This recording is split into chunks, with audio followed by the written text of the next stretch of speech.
To make do, a lot of people have grabbed their computers and brought them here to the local library so they can access the digital world from the parking lot. And it's not just happening in rural areas, but cities across the country. Now she's hoping that Duke Energy means it when it says that it's made changes ahead of this hurricane season. Here, we're going to take a walk over here out from under the cover, and we've been talking to people. We've run into people. They've evacuated from Panama City. They are heading to Alabama, and a lot of people stopping for stuff. And you can see, oh, it's closed. What did you come here for? I came to give me something to eat and something to drink. Everything closed. When I first got here to the arena, one of the first things I did was I walked the entire length of the arena, trying to see what stood out to me inside of Quicken Loans Arena. And the first thing that stood out to me is you see a lot of GOP signs here, perhaps more so than Trump-Pence signs. And right now I have Amber with Bell City Amusements, and she's going to tell us all about them. Amber, what are we doing right now? We are on the Flying Elephants in the Sunnyvale Kitty Corral at the Florida Strawberry Festival, where there's over 45 rides dedicated to small children. Police miss their intended target 70% of the time when dealing with a high-stress dynamic event. Now apply that to an untrained shooter not expecting their victim to confront them.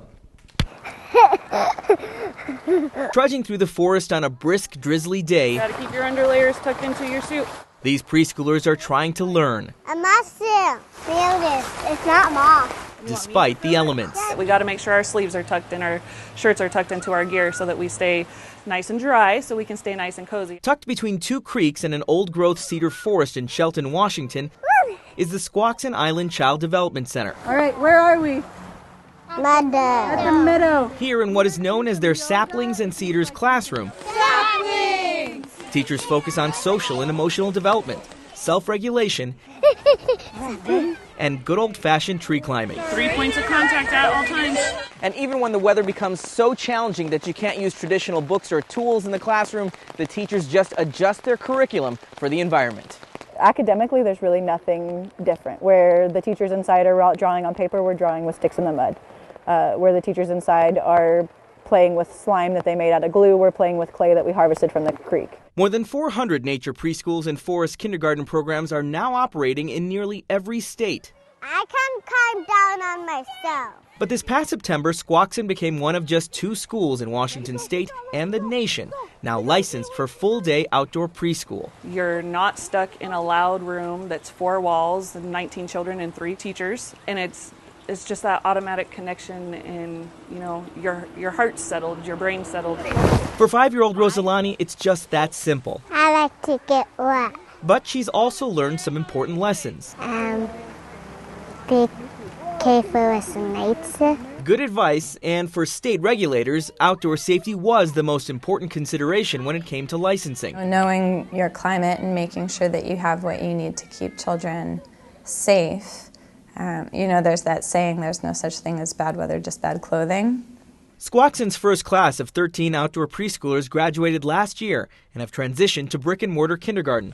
Educators say they have high hopes for how they will fare. Their ability to focus, their ability to self-regulate, their ability to engage and to work with groups has actually become much stronger, despite the fact that they're now in 4 walls as opposed to being out in the woods. These seeds I sow, these some below can come tumbling down. Reporting from Shelton, Washington, I'm Usher Qureshi. My name is Kylie Nipper, and I'm the founder of Kyler's Kicks.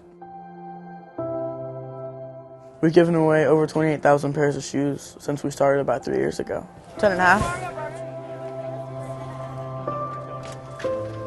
As a parent, shoes are very expensive to afford. Kids don't worry about bills. They don't worry about buying groceries. If I would have walked in there and gotten a brand new pair of Jordans, the bullying would have stopped and everything would have been fine.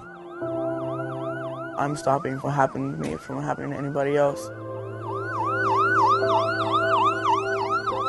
It came out of nowhere. I was stabbed in my chest over my shoes. When we got to the school, Kyler was already blue. He could no longer even speak. I thought I would never be able to hear my child's voice again. All I knew was that I couldn't breathe. We didn't think Kyler was going to make it. Obviously, somebody upstairs had a different plan for Kyler.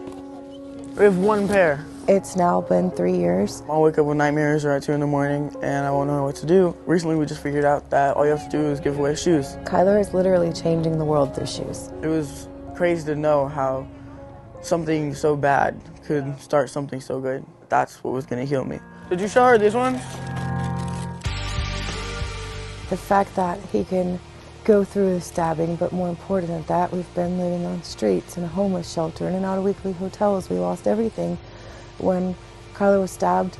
And no matter where Kyler is, he wakes up in the morning, whether he's got bed to sleep in or not, and wakes up and says, all right, man, let's go give out some shoes. Make sure that nobody has a thought in their head, my shoes aren't cool enough. I'm going to go hurt somebody else because of theirs. Kyler's Kicks gives him strength. It gives him courage. It makes me feel amazing that we can do Kyler's Kicks and spread kindness all over the world.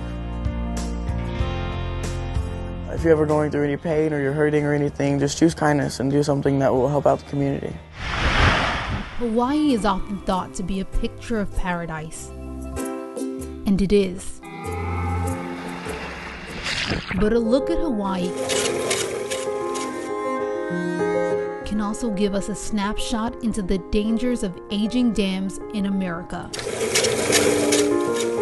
In 2006, one of the state's oldest dams failed. It was like a reverse tsunami. It was as if the tsunami didn't come from the ocean, it came from the mountains.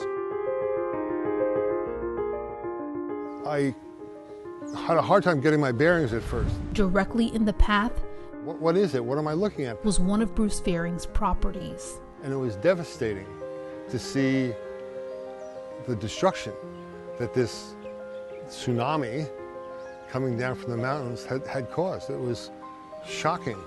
Where's the house? Where are the trees? Where's anything?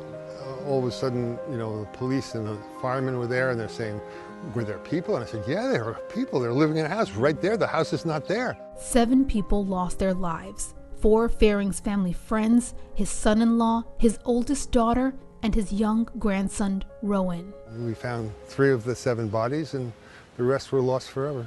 The tragedy on Kauai was caused in part by the dam's nearly century-old infrastructure, and in part because its private owner was overfilling the dam's emergency spillway with little oversight. Those in government should have insisted upon the state maintaining its dam inspection schedule, which they didn't. The state's Department of Land and Natural Resources has made changes since. There was statutory changes as well as new administrative rules that we did pass. In the past decade, funding has also increased for inspections and repairs. However, Hawaii still leads the country in the number of dams listed in poor condition, with at least 50 in the Aloha state deemed high hazard, meaning if they fail, the outcome could again be deadly and destructive. We are working as best as we can for our program. We are a regulatory agency, and so there are some things that are outside our authority. To be more transparent, the state has created new online maps of all of its dams with information on current danger levels and evacuation plans. But beyond Hawaii, there are more than 1,600 dams in at least 44 states and Puerto Rico that have infrastructure listed in poor condition with high hazard. I think it's a very important thing for people to know today that there's a lot of people who are vulnerable to the potentials of dam breaches, and they should know that they're vulnerable because they're the people who should be raising their voice to say, there's a dam. If it lets go, the same thing that happened to Bruce Fearing on Kauai could happen to our family. For The Race, I'm Alicia Nieves. A sad sight at Central Pentecostal Ministries in Lynn Haven. Pastor Don Schutz has been here almost 40 years, but he's not focusing on all this damage to his church after Hurricane Michael. I think a true pastor, their first thoughts is not sheetrock and the damage to this property, but a true pastor is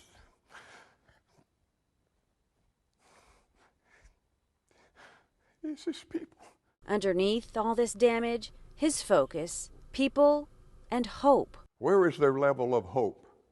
What is their plans for tomorrow? Because tomorrow will come. A tomorrow, pastor says, will be taking a negative and turning it into a positive. Most of the roof was blown off. Debris and water damage cover pews where people once prayed. This congregation will rebuild. Tomorrow will be brighter than today.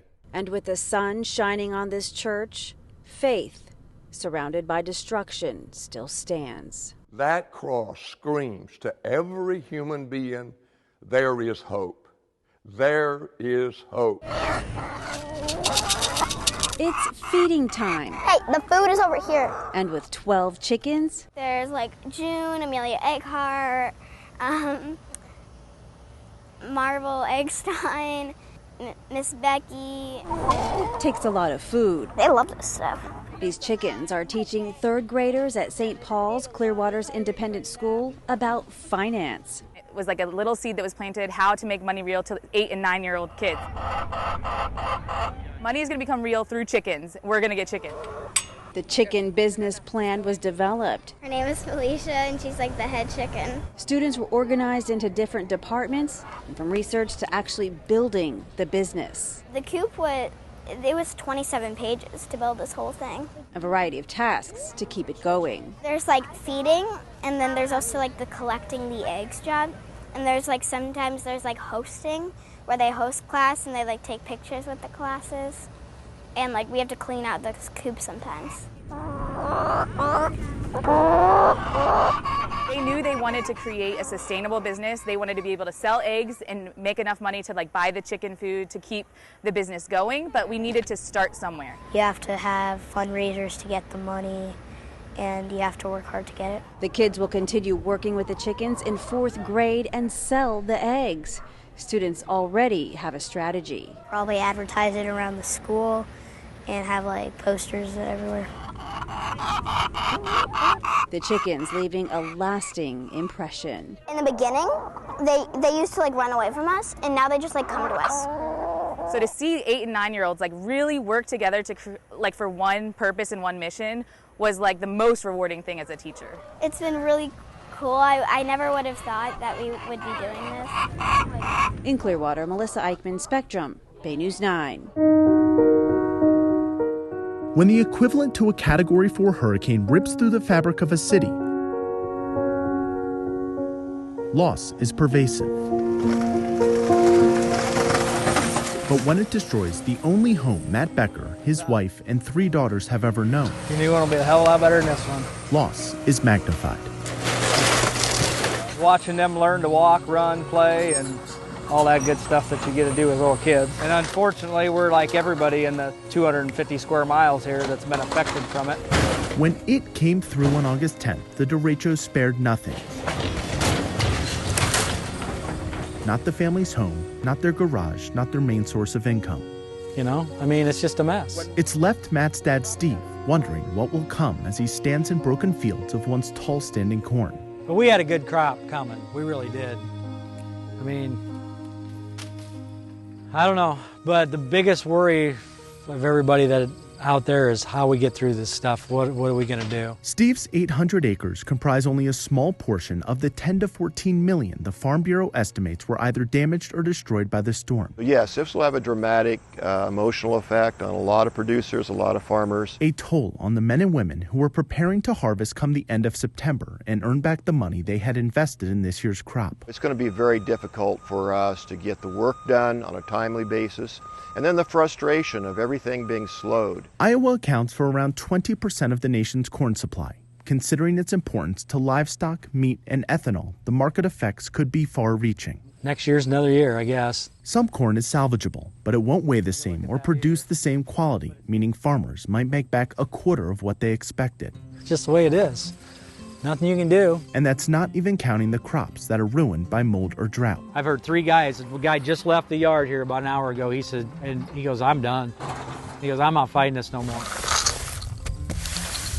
The loss here is undeniable. We pride ourselves on integrity, hard work. But only second. And it's just stuff. To the prevailing resolve that will allow Matt and his family to start anew. I heard it once, if every American was an American like me, what type of America would America be? And if you think about that statement and you say that to yourself, I guarantee you when you wake up in the morning and look yourself in the mirror, you'll be a different man that day. Near Cedar Rapids, Iowa, I'm Dan Grossman reporting.